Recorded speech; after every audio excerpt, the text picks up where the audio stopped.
What's your thoughts about building a consulting business for NICU families? I would say, since that's your wheelhouse and that's what you're an expert in, I would look into that avenue. I think that nurses have a hard time of separating themselves out from the arena that they are used to working in. And so we don't think of ourselves as a consultant, which we really are. When you really get down to it, you have so much knowledge and you have so much skill set with the years that you've been working in that field that people are willing to pay for that. And I think that nurses don't realize that until they get outside of the hospital system and they realize the need and they're like, oh my, I could really make money at this? Yes, you can. And so I would say build a consultant business for high-risk pregnancy moms, as well as, what to do once they bring the baby home, how to navigate all of that, as well as how to navigate, what it's like to have a baby in the NICU. And so basically you could build this out as either a membership group, community, supportive membership type of thing where everybody is kind of in there together, which is cool.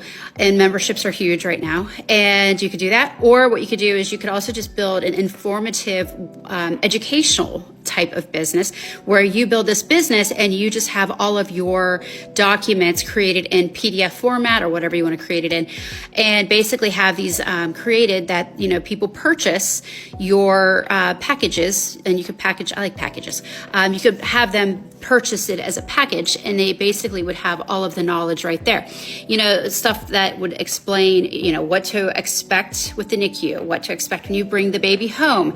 And you could actually take this even a step further and do pre and postnatal education for people who aren't high risk or aren't in the NICU. Because I remember when I brought my son home 12 years ago, I didn't know what the hell I was supposed to do. And I was a nurse. I remember getting in the car and thinking, these people are taking me, they're letting me take him home. I'm going to figure this out. And you do figure it out. But you know what? I spent a lot of time researching and Googling, and I really didn't want to spend that time. And there's people out there that don't want to have the time to be doing that. They would much rather pay for your knowledge and your expertise. And they trust you because you're a nurse. And so that's also a huge factor in this business. Not that you're going to take advantage of people, but you care and they know that. And so there's a lot of different things that you could build the business around. I would make a list of what it is that you like and what you don't like. And, don't incorporate what it is that you don't like into your business. There's no, shame in that. This is your business. You can decide what you do and don't do within your business. Once you, get out of the hospital system, it's interesting because you really can pick and choose kind of, I had a nasty patient call me one day and try to schedule an appointment with me. And he was so nasty to me on the phone. I said, we're not going to work well together. I was like, we're not going to do this. I'm not going to schedule an appointment. He was yelling at me about all the healthcare woes that he'd been through. And I was like, yeah, no, we're not going to be friends. I'm not going to be your foot care nurse. I was like, goodbye.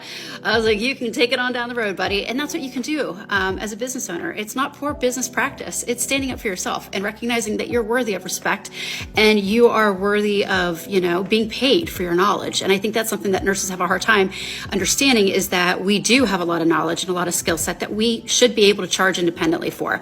And so obviously we don't get taught that in nursing school or in the hospital system.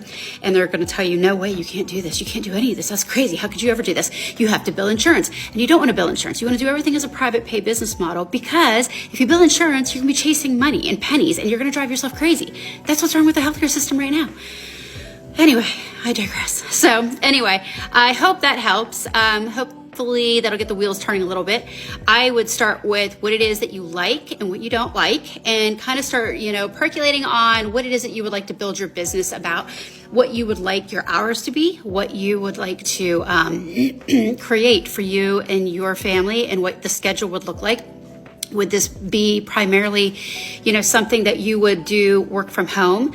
You could do, consulting online with these patients. You could do whatever you want. You could, totally not do that. You have options. When you're doing your own business, you have all these options. And that's the beauty of all of this.